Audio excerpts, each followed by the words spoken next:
Alright, bet. So the episode opens up and the gang is waiting in line for Sumo Slammers 2.1. Terrible name for a game, by the way. Gwen gets the bitching as usual because it's hot outside. Grandpa Max takes her to a bookstore with AC and just leaves Ben by himself. Mind you, Ben is a child. He is 10 years old and you just leave him alone with a bunch of strangers. So fast forward a little bit and we see Gwen and Grandpa Max leave the bookstore. And we see Forearms bust out the store, bugging out, flinging cars at the police. Like, goddamn, they must have ran out of video game copies for Ben for him to be this mad. If it was Pokemon Black and White, I get it. But Sumo Slammers 2.1? That shit just sounds ass. This Cody Rhodes looking ass nigga pulls up with the SACT team, which stands for Special Alien Containment Team. They bring out this alien bazooka that looks exactly like a pencil and ups fire on Ben. Gwen tries to calm him down, but this nigga is going to murk his own cousin until he gets shot into a pizzeria. And just imagine trying to explain this to your insurance company. Yeah, a big red alien with 4 arms and yellow eyes just destroyed my business. Give me $50,000, please. They're gonna look at you like you're crazy. Forearms pops out the smoke with a brick oven, flinging it at the feds and runs away. Gwen and Grandpa Max pull up on Ben at the RV and she starts spazzing on him. And Ben legitimately has no clue what she's talking about. Gwen keeps pressing him and he's like, proof or it didn't happen. And she literally shows him the proof in 4K Ultra HD Dolby Vision. And he immediately says it is not him. My dog was just chilling in the RV playing his game that he just got. Ben is right because he's being framed and he goes to the crime scene to investigate. While he's looking around, he sees Forearms' doppelganger in the alley and starts chasing him down. The fake Forearms goes into a building where they're printing out money and Gwen and Grandpa Max just walk in there like there's not any security here. This would be the easiest money heist of all time. Speaking of money heist, what if I told you that you could speak to one of the best thieves in the entire world? That's right, I'm talking about Catwoman. Yeah, I got your attention now, huh? But Brandon, how is that even possible, you might ask? Well, with the power of today's sponsor, Poly AI, that can become a reality. With over 10 million downloads, this is the #1 place to have conversations with your favorite characters. Watch, I'm about to chop it up with Catwoman right now.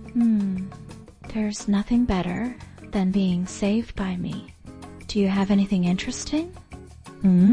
Yo, I did not know they had voices for the characters too. Nah, that's actually crazy. Shit, I got something for you. Don't even worry about it. Oh, really? What would that be? She looks at you with a seductive smile. She want me. She want me. She want me. All right, Brandon, come on now. Tee up. Why don't you take a guess? Let me see. Is it money? Jewelry? And she ruined it. I guess all girls really are the same. Poly AI is a must-have for interacting with your favorite characters. You can even create your own chatbot and customize it however you want. The possibilities are endless with Poly AI. You can chat with Spider-Man, Goku, or even Professor Oak. Ask him what everybody's been wondering for years. Do him and Ash's mom got something going on the low? Matter of fact, I'm gonna talk to him right now. Do you and Ash's mom have a romantic relationship? Nah, bro, he's blushing. Professor Oak, you don't gotta lie to me, bro. I promise you. If you are, it's cool. We just want to know. Yeah, I caught your ass. You be going crazy in that, huh? I'm already knowing. All right, Professor Oak, I'll take your word for it, bro. And boom, just like that, we answered a question people have been wondering for years. So what are you waiting for? Be one of the millions of people to experience what Poly AI has to offer. You can download it for free with my link in the description down below, and make sure you use my code DTM88 to get access to Poly AI Plus. Join today and talk to your favorite characters about anything you want. Thank you again, Poly AI, for sponsoring this video. The camera cuts the heat blast attacking some security officers, and now Gwen is convinced that it's Ben because there's no way 2 of his aliens pop out and it's not him. Ben arrives and Gwen finally realizes that Ben was telling the truth. The imposter attacks Gwen, but Ben turns into Diamond Head and blocks the fire blast. After a little scuffle, it's finally revealed that it was Kevin the entire time framing Ben. And I ain't gonna lie, you could have figured this out earlier in the episode, bro, because when you first saw Forearms bust out the video game store, he didn't have the Omnitrix logo on his body like Ben usually does. So after their first battle, Kevin absorbed the aliens from the watch and can change into whatever alien he wants. But he can't stay human for long, so he blames Ben for turning him into more of a freak than he already was. He's trying to pull a reverse Flash and ruin this kid's life on some hater shit. The feds bust through the window and Kevin sneaks Ben and turns into Stinkfly and escapes. Cody Rhodes and the feds start surrounding Ben and he shoots some crystals at the guns, jamming them, causing an explosion. And my dog hits the gash on him. The only problem with that is that it's kind of hard to hide when you're a 7-foot walking green crystal. The feds put a laser on Ben and fires a shot off, and this must have pissed Ben off because he dumps the